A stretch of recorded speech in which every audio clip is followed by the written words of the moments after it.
Hello, everyone, and welcome to the week ahead.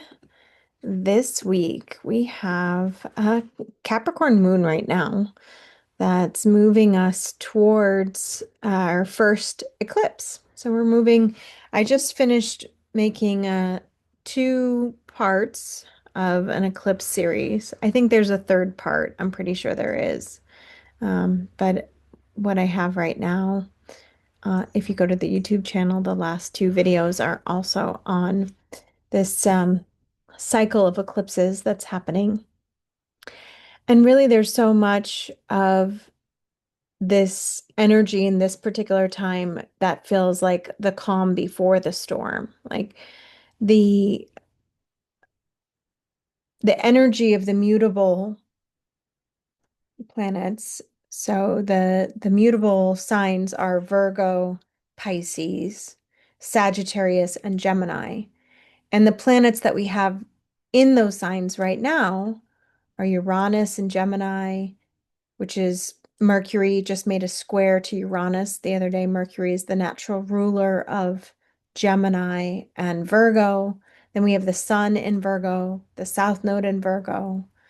In Pisces, we have Saturn, who's recently retrograded back into Pisces for the last final time.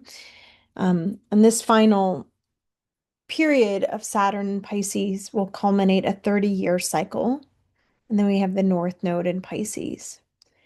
And the mutable signs reflect changing seasons. They are this sort of transition from the fixed peak energy, high, intense, strong energy of a particular season, and the transition into a new season, a new cycle.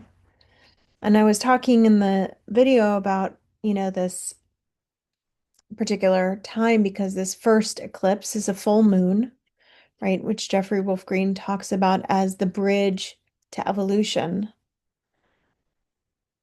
And I really see this as we're crossing these bridges of very significant structural changes in our lives, but they are right now these mutable bridges, right? We're crossing um, ending very long seasons of our life, seasons of guilt, of shame, of inadequacy, seasons of struggle and suffering, forgiveness, seasons of thinking and ways of um, identifying with our life and our belief systems, our thoughts. These seasons are culminating in very strong ways. And with any mutable, sign, it's kind of like I just saw the sand dripping through the hourglass, right? There's this sense of finiteness and change and transience, that impermanence, right? Impermanence.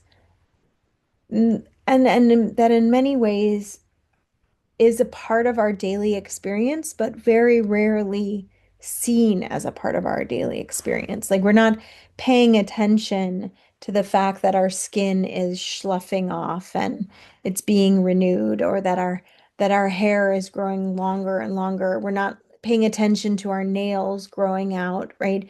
But that's something that's happening every day. From an evolutionary perspective, we're not necessarily seeing the ways in which our soul is being refined in these more subtle ways. But over time we can see how we've progressed, how our experiences, our relationships, how the dynamics in our identity, how we see ourselves and our creative expression is in this ongoing process of evolution. I was in the gym earlier today and they were hanging new paintings up for one of the artists.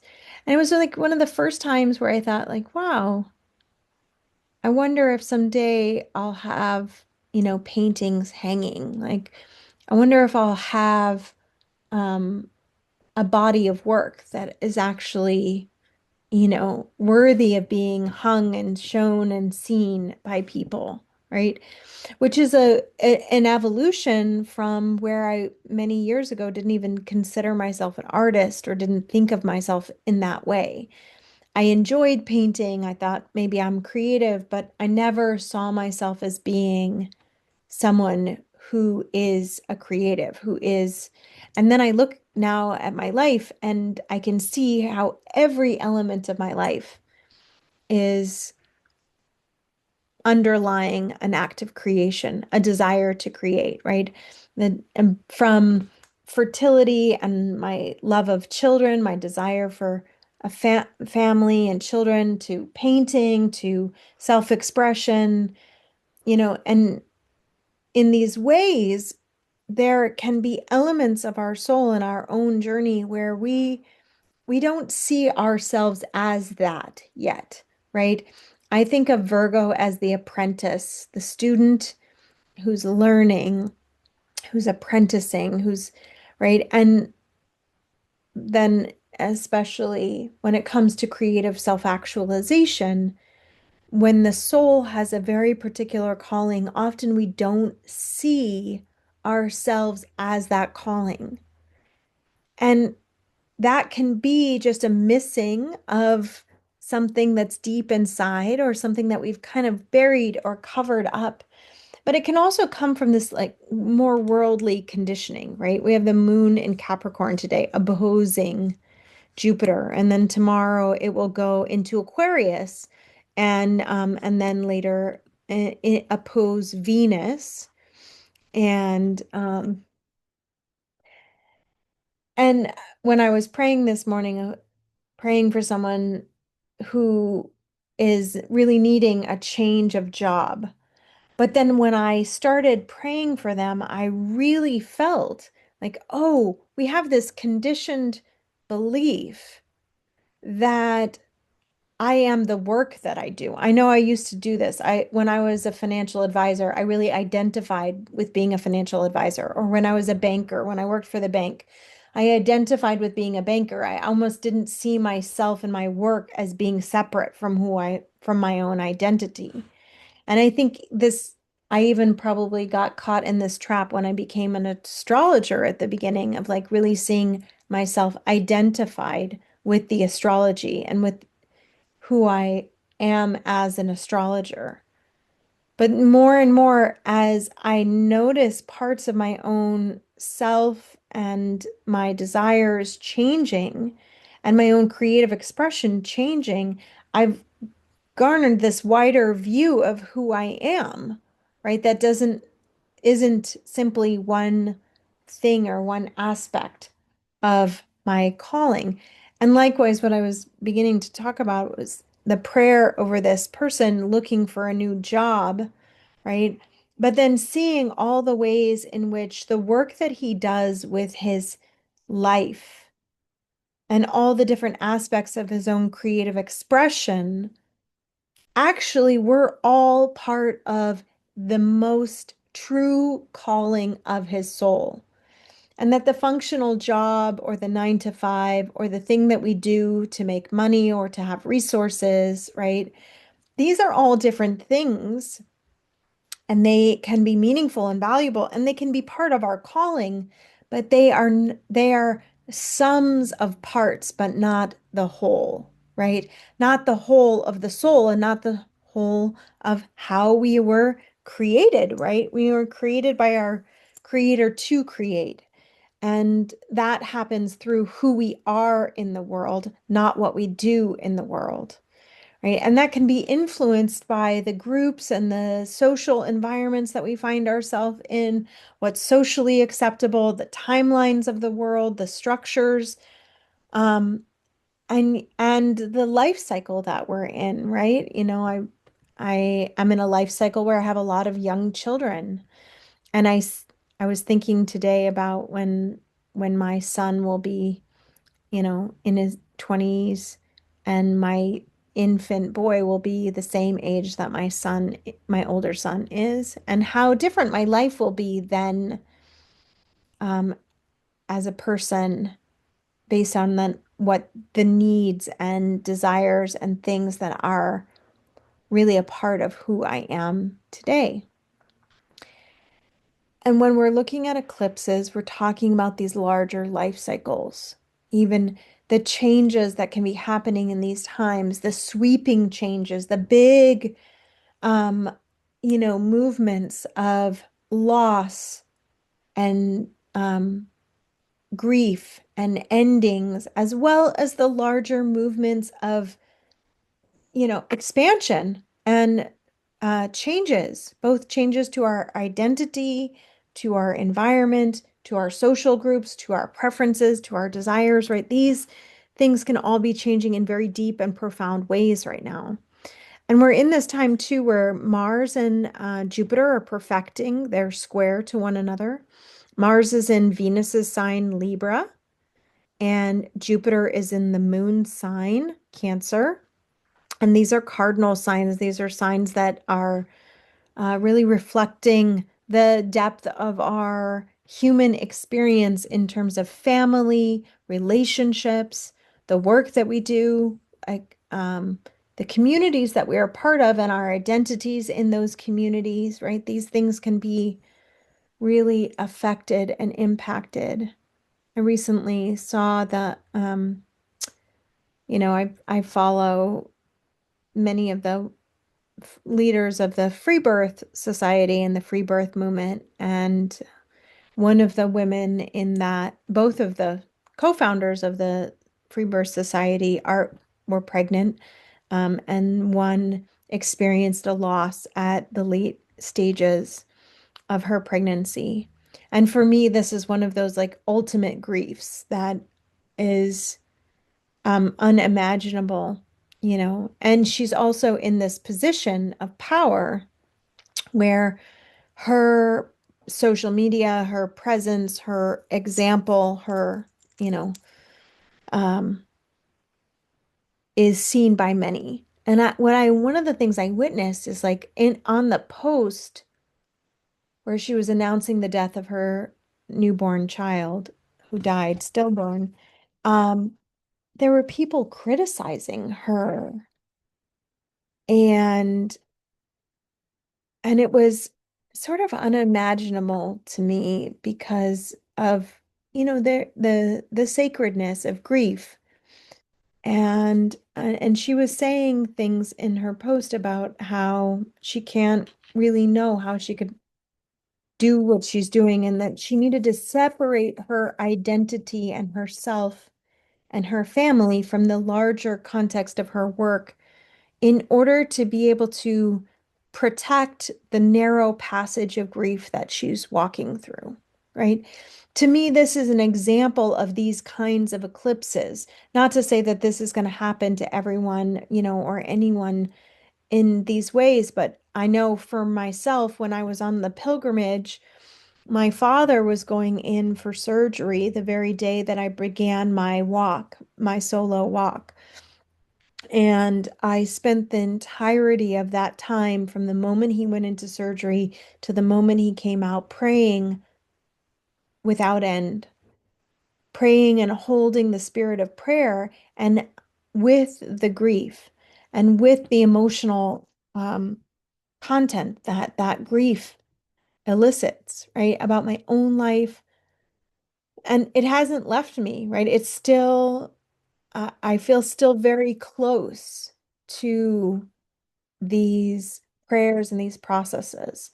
And I think this is important to keep in mind as we're looking at, Mercury and the sun both crossing the south node, a full moon eclipse on Sunday, right? There's this process of purification, and we have Chiron and Eris who are moving, opposite Mars, and Jupiter in a T square, right? The actual square of Jupiter and the opposition of Mars will come kind of within certain um, time of intensified evolution. And Chiron is retrograde. So we know that all of these pieces, all of these things that are happening and being reflected in our life, especially the places where they are hitting the deepest core wounds, right? In my session the other day, I was really touching on some of the original pains of my childhood and being able to see and understand and feel the unfelt emotion and in those experiences and how that was reverberating and playing out as these patterns in my own relationship, right? And a part of what we're trying to do in this process, right, and in the process of letting go and in this um, is to really find completion in the ways that we are called so that we can develop a new relationship to these things, right? To the resources, to the time, to the relationships, to the prayers that we have, to the desires that we have. There's this development of who we are. And I also have seen just recently like a lot of people that I know who have been in long-standing relational challenges and endings, who have made announcements of the closures, of the endings, made public, you know, um, expressions about their experiences. And these are also kind of reflected in that eclipse energy. They say with the eclipses, especially that we have the really the energy, especially 3 days prior to the eclipse. I think also 3 weeks prior to the eclipse, we can start to feel the building of these changes, right? We know that the change is coming, even if change ends up being sudden or unexpected, which it can, right? We have Mer Mercury is ruling this Gemini Uranus, which also turns retrograde this week. And let's see, Friday. So here's Saturday, just before the eclipse. And then we have the progress of the sun, which crosses the south node after the eclipse, and Mercury, then, who also crosses the south node. And interesting to me that like this happens as we have the moon in Taurus and the movement of the Taurus moon towards this trine with the South Node and trine with Mercury and the Sun. So there's a building of a shift and change in our relationship to our resources, to our physical environments, to the things that have created stability, structure, support. Maybe this can be also a change towards our physical well-being. I know I have a surgery that needs to happen that will probably end up happening sometime after next week. And so these are, like there's a stripping away of the old and more painful parts. And, sometimes we can be excited about this. Sometimes this can be a feeling of liberation and freedom. Sometimes it can feel quite devotional. One of the things I started doing was preparing to pack up my paints and my art materials, and it's really had me feeling like the devotional quality, the altar that I keep for my prayers, and what it would be like, what it will be like to take those things down and pack them up as we move out of this home. And that has me reflecting on the ways that I haven't cared for this place or haven't tended to it, haven't allowed myself to, um, all the different pieces that I'm learning about my life, my reality, and the evolutionary journey. And I really think it's interesting too that Uranus stations retrograde. It's like in this very close trine to Pluto retrograde. They don't I looked at it. They don't actually meet each other in an exact trine. They get very close. And then it's not even until 2026 that they they actually meet one another. So there's progress that we're making now that I can see and imagine will take several more cycles, longer cycles, maybe in the next year or the next several months before we're actually seeing um, the effects of the present moment. So a couple of things that I'd love to share with you. Um, I am currently the administrator of the Jeffrey Wolf Green Association of Evolutionary Astrologers, and we are hosting a free class on Saturday, September 13th. That class is really going to be focused on the life and wisdom of Jeffrey Wolf Green and taught by um, evolutionary astrologers who walk very closely with him and, were originally teaching and learning beside him back in the old days. And there's a link to that class. You can register for that. We also have a conference that's coming up in October, which will be focused on the legacy teachings of evolutionary astrology. So most of what I teach these days is um, based on what Jeffrey Wolf Green taught, although not all of it, because I continue to maintain my own independent thought and thinking, and most of what you hear from me is my thoughts and reflections. But when it comes to the evolutionary astrology, most of what I reference is from him or from his lineage.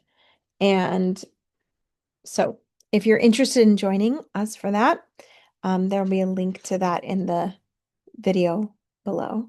And as always, my friends, if there was something in this video that touched your heart, something that you'd like to share with me, please leave it in the comments. I always love hearing from you.